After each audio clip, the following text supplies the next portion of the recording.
In a previous podcast, we talked about how the use of your voice can really help to influence how people listen to your works and how people can learn more about your material and be interested.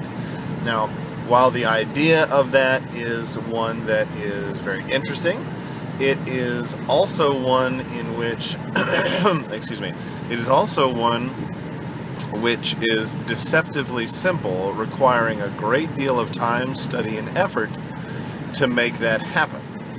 So today we're going to talk about the influences that you can bring to bear with presentations, written notes for your classes, and email and or telephone. Although in all honesty, maybe this will just be about the telephone. At no time and at no place is your listening skills more on point than when you are assisting a student or talking with someone over the telephone. As we've mentioned earlier, you get about 52% of the information you need to know from someone's body language. And you get about 42%, 40%, 38, something like that, of what you need to know from someone by the tone of their voice, which leaves you with only a very small percentage, about 7%, that you are going to get from the words that are used. But when you're on the telephone, you don't have any body language to go on, which means over half of the conversation is non-existent as far as you know. So you must be very, very, very careful to listen to what it is that people are saying when they're asking questions, when they are raising objectives, etc. There are 4 basic items that we're going to talk about here, and some of this may seem a bit like a review, but let's go ahead and make sure that we cover all of the bases. First of all is your attitude. You need to project a winning, positive, helpful, collaborative, and professional attitude. When someone is talking with you on the phone about a problem, you are there to help, and email or regular channels do not work for this individual. Within our current environment, most millennials will feel that if they have a problem, their job is going to be to send you an email and then wait asynchronously, and if you don't get back to their email in time, then it's your fault, not their fault. Many baby boomers or Gen X, most Gen X people will work with the telephone because we're used to 15 cents a minute, 12 cents a minute, 7 cents a minute, 1 cent a minute. We're used to long distance phone calls, so if we need help right away, we'll wait until the last minute before we go ahead and try to get into contact with you. And baby boomers, if there's a problem, are going to go see someone face to face so they can be trained and know the issue, and therefore not have to run into the same problem again later. So if someone is calling you, either a millennial has felt like they need an answer faster than they can provide, or they're, for some reason, hallelujah, apparently knowledgeable of the deadline, and so they don't want to miss it. Or you've got a baby boomer who needs help but doesn't have a way to get to help. Or you've got a Generation X person who is possibly using you as their second line of problem solving after the internet. But in all these cases, someone needs help and they need it now. And when they talk to someone on the phone, they don't want to be rushed off the call. They don't want to be treated like you're a robot. They want to get to know you. So they want you to be candid when you talk with them on the phone. If you think an exercise is somewhat silly, it's okay to tell them that, as long as you emphasize the positive benefits and bonuses of doing the exercise. What's it going to do for them? So if you say that it's silly, back it up with something positive quickly. Otherwise, you run the risk of them thinking that you're just trying to pawn off busy work, which is like the kiss of death as far as most teachers are concerned. A main component of this is having a positive attitude. If somebody calls with a problem, don't be depressed that they have a problem. Be positive that together you can fix the problem. If someone calls, you are happy to hear from them because they have made a good decision. They have made a decision to get more information. They've made a decision to talk to someone who is knowledgeable. They've made a decision to talk with the teacher rather than come up with some random idea of what it is that they're going to do. So they've done very well. Chances are that they have a book, and the book may walk them through the process. Chances are there's probably a student help discussion area, and if there's a student help discussion area, another student may have an opportunity to help them with that. There's always the internet for them to go to if they have a problem, and they may have a friend. They may not have a friend, but they may have a friend, and that friend may have taken this course or know someone who's taken this course, etc., and that can also give them an option. Excuse me. And that can also give them an option. But if none of these things work out and they have tried to email and they're not getting a result fast enough, there is always a phone call. Now, after all that time and all that effort trying to solve a problem on your own and not being able to come up with a positive thing, how terrible would it be if the person was rude to you, talked about it's a problem that just can't be solved, and then hung up the phone quickly? You would much rather have someone who is sympathetic, listened to your problems, positively worked through it, ended the conversation by assuring that the problem is solved the proper way, and then gave them a nice ending message and ended the phone call with a "hope you're having a great week, please call me again if another issue arises," etc. All this material can be used to make an effective, positive attitude.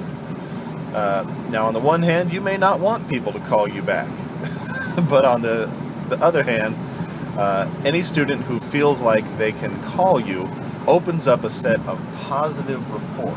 And sometimes that is very difficult to have, especially if you teach an online class. Now, in my experience, the key to maintaining a positive attitude is to look at every call as an opportunity, not an annoyance. If a student is calling you, it is because they need help, again. And if it's an opportunity for that student to excel and exceed expectations, great. And if it is an opportunity for you to have a positive one-on-one experience with a student, great. If it is a time when you can show your problem-solving abilities, great. If you can show that you're a professional teacher, great. If that student is sad but you made them feel competent, excellent, excellent. If you can see every interaction with a student as something positive instead of something that is an obligation or something that is taking time away from your best interests, that is the best thing that you can come up with, because as always, we're just trying to work with the student's best interest at heart. You know that you can hear an attitude over the phone. You know when someone is happy, annoyed, upset, or really, really excited, and your students can tell that too. So, put a smile in your voice by putting a smile on your face. The easiest way for you to be happy is to be ready. So make sure that when you are answering questions or otherwise helping a student over the phone, you have as much preparation done as possible. Now, in all cases, this will not happen. But it is a good way that you can keep materials ready to go. So, consider this. Is your phone placed next to a computer? Is there paper or writing material of some type in case you need to take notes? Do you have pencils and pens? Do you have directories or other materials? In my case, on my computer, I have a folder available off of the Start menu and pinned to every window, the Advising folder that has my folder for changing majors, for signing up for our certificate options, and fill-in forms for applications for graduation. So if I talk to a student who tells me they're going to graduate soon, I can send them that sheet. If I am talking with a student who's interested in our certificate options, I have those available. I can send him the information directly from there. Also, having a computer handy, I've also got a little set of, I've got a bookmark folder with a set of bookmarks for the registrar's office, financial aid, all the student services, disability services, Veterans Affairs, anything that I need that I've gotten from numerous past requests. I put a little bookmark in the folder and I name it something that I know so that it can be easily done. In my car, I keep about 5 or 6 pens, and I grab the tire gauge almost every single time. The first time it's annoying as all get out. But I keep about 5 pens in there, and I keep a pad or paper. I keep actually 2 because I have kids, but I could always write on the back of my hand if times were tough. But the idea that when you are reached, you have the ability to begin answering questions. Most of that will come from your brain. However, you may also find that besides having a spectacular brain, you're also going to have to write things down, or you're going to have to tell a student that you apologize, but they are going to have to go to a completely different location or a different phone number. They're going to have to call someone about making you their advisor or getting a different advisor or something like that. So having your materials available ahead of time will make you confident. When they have a problem that requires you getting information out of their lesson folder, open the lesson folder with your computer. It will be right there. Problem solved. So all that is exceedingly good news. Any of these will assist you with a positive attitude. Now, when you are on the phone with a student or you're answering a question, this could be during a callback or if someone grabs you out of the blue, the most effective thing that you can do is to be prepared. Now, again, you can't be prepared for any eventuality when someone calls you out of the blue, but if you know you're going to call a student back about what classes they want to take in the fall, as much prep work as you can do ahead of time is great. Look at their records. How many courses do they still need? Do they need to have a graduation plan set in place based on how many classes they take each semester? It's difficult. It's difficult to know all the pieces of the puzzle, but it is something that you could have handy for any given piece. When you are talking with someone, probably the best thing that you can do, the second item here, is to make sure that you have a clear agenda, that you know what you're trying to do, and you can move the conversation into that path.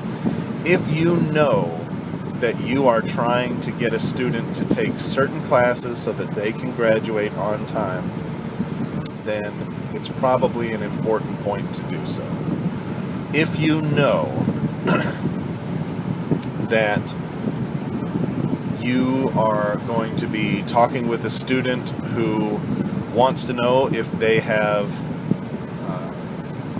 completed enough courses to earn a certificate, then you may want to first of all find out what they've done. If they have taken enough to fill out or to complete the certificate, go ahead and have the paperwork ready to attach in an email and send to them.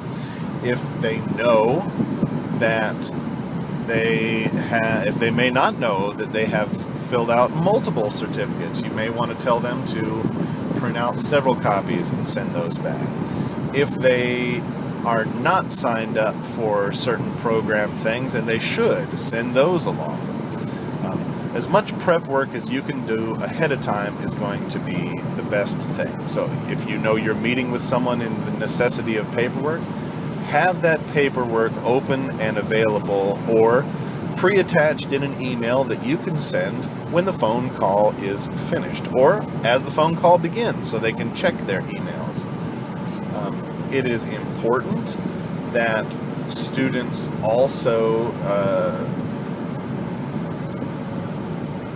I'm sorry, I started looking at gas canisters here on this explosive, flammable, acidic, corrosive tank that just went by.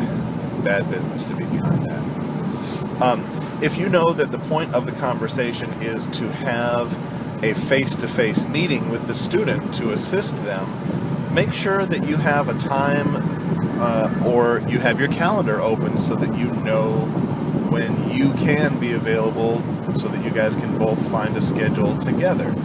If you know that the student has an opportunity to do something excellent, be prepared with the arguments about why they should consider it. What are the benefits? What are the facts? All those things. Make sure that you are prepared ahead of time. When you know you need to make the call, in short, make sure you have as much information as you can, a positive attitude, and all the materials that you need at hand. Trying to approach problem solving with the attitude of, maybe if I listen, we can just find out where this is going to go, is not going to reach the best solution every single time. With kind of a let's see where it goes attitude is not really the way to promote excellence. Item number 3 is getting started.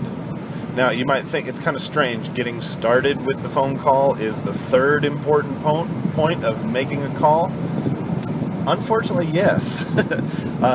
When you're making a call, you want to be positive. You want to have everything that you have ready to go. And all that happens before you even pick up the phone, before you even start. You want to be ready to face this problem, this issue, this encouraging talk, this come back to the fold discussion, all with the attitude that every step along the way should be one in which you are prepared and ready to go. And that means you need to start your conversation off correctly. But you can't start your conversation off correctly until you've done your prep work. So the important thing to remember here about speaking on the phone is that the first 10 to 15 seconds of any phone call is going to set the tone for the entire phone call. So that first 10 to 15 second gap is the time that you need to make sure, hey guys, rock on.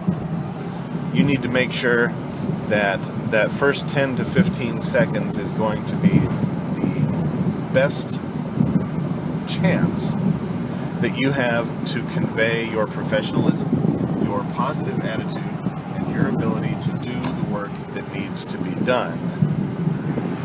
So, if you have a system that you use, that you do not deviate from, that starts with a good, positive, happy, problem-solving approach where you are a person and they are a person and you're happy to have a conversation with them, even the most difficult discussions, even the most harsh, you're not doing well enough conversations can have a really positive tone. Now, is that always easy? No. But if you start a conversation, hey Bill, look, I'm real sorry I had to make this phone call, but we need to discuss your behavior in the classroom and your slowly sinking GPA. That is never going to make anybody feel positive. You're going to immediately put them on the defensive. So start by thinking of something positive to say. Just, hey Jim, this is Tyler Dockery. I hope today is treating you well. How you feeling? Right? That short little bit right there may not be that bad, but you have a positive tone. You're telling people that you're excited to be on the phone with them. You're hoping that they're having a good week, not just you're doing all right, not just have you had a good day, but, and you know, that's just what I say, but that doesn't mean it's what you have to say.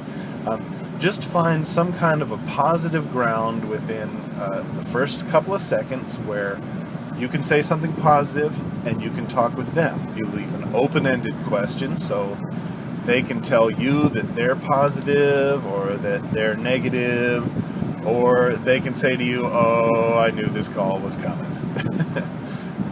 Well, you probably would like to steer away from the, oh, I knew this call was coming, in lieu of, I'm having a positive day. So if you find that, you know, most of your conversations in the first 10 to 15 seconds, the person that you're talking to is having a sad or depressed look and feel to their conversation, you may want to perk things up by talking just a little bit longer before you begin. Now, I deal mainly with students.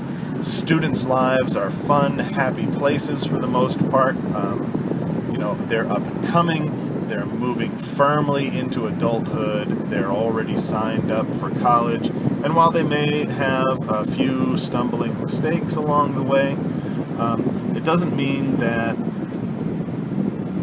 they're having problems.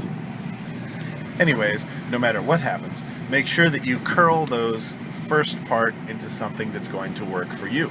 Your greeting should have, your greeting should probably have about 3 major points to it, or your opening. Number 1, you should have a greeting by itself. Have a something that starts each conversation positively. Now, your department may mandate that you have a specific greeting. You may have to say, Tyler Dockery, Advertising Graphic Design Department, you know, or you may have to say, thanks for calling, it's a great day at Wake Tech. You know, you may have to come up with something that is mandated for you to say. But if you are not mandated to say something, you should come up with some kind of a short, snappy intro. I mean, don't sing to them or anything, but come up with a short, snappy intro that gets the conversation moving, makes you feel like you are positive and happy, even if you're having a bad day. Secondly, go ahead and identify who you are, but be clear. Don't mumble. Don't rush through. While this information may be exceedingly clear to you, you surely know who you are, and they called you, so they probably know who you are. But just in case, make sure that you move slowly and steadily. Make sure that you are outlining who you are, which department or division or school that you work for, and go slowly and clearly. Again, while it may make a lot of sense to you, the person who's on the other end of the phone has to hear it and understand it and process it. Now, you may say to yourself, as I have in the past, that you called me, you know who I am. I was having a very bad day that day. But the truth of the matter was that they didn't know who I was. They found my name on an internet article about a speech that I had given. And it had my name on it. They did a search with my name and the school that I was representing while I was giving that discussion. And from there, they just grabbed a phone number and called. I've had several people call me out of the blue because they would like to have official logos of the school where I work, and they've thought because I was in advertising and graphic design department that I must be part of the school's communications department. And it probably never occurred to them that the school's communication department would be the person to talk to, because what communications is also a class. They have a department for communications. They have a division for communications. So somebody may be grabbing these things at random. Now, it happens to me all the time, and maybe it happens to you occasionally. A student will call up and will have a question about financial aid or student services, or I will get an email that a student is set up for disability services, and I'm not exactly sure how their accommodations will work in an online classroom, so I have to call a department. I don't know anybody in the financial aid. Alternately, if you're in the financial aid department, email me today. But I don't know anybody by name in the financial aid department, and I don't know anybody by name in, actually I do know. I know several people by name in disability services. But if I need an answer now, and they give me the number that all students get, which go directly to voicemail, I don't want to talk to voicemail. I want to talk to a human now. Then I start to look on the contact page. I start to look on the names page. I start to call individuals from the bottom of the list straight up to the top, so that in their office, one phone cubicle after another, maybe they have offices, one phone after another is ringing until it goes to voicemail. Then the next office will ring until it goes to voicemail. Then the next office. And I just work my way up the chain. And by the time I'm on the third or fourth call, I don't know who I'm talking to anymore. And when I get to that person on the phone, I usually say, "Hi, my name is Tyler Dockery. I'm with the Advertising Graphic Design Department. I have a student who has this issue, and I have been trying to reach a human. Are you the right person to talk to?" And whether they say yes or no, I say, "Oh, well, is there a way that you can help me with this problem?" So even if they say no, I still want the help. That's why I called. And usually everybody is super duper duper duper helpful to help someone who has a positive attitude. And so the third part of getting started is to make sure that you tell them clearly what the call is going to be about. But remember, keep it positive. So, just to kind of recap, you're going to give them a nice greeting, you're going to introduce yourself, and then you're going to tell them what you're calling about. And if these three things can be positive within the first 10 to 15 seconds, you will set a positive tone. So, get yourself prepped, have a positive attitude, start off your conversation well, and now let's move into the fourth thing. All right, and so the fourth option, once the call has begun properly, you need to maintain professionality. Okay? You can't afford to get your stuff ready ahead of time. Put on that positive attitude. Talk to the student in a positive way, and then hang up on them. It happens. But you can't afford it. You can't afford to look inept. You need to look professional at all times, especially if you are assisting a student who needs help solving a problem. Now, this can be especially bad when you say, let me put you on hold, and then you hang up on somebody. Okay, and now I'm guilty of this. Or if you say, let me go ahead and transfer you to the dean, your call sounds a little too important for me, and then you hang up on them.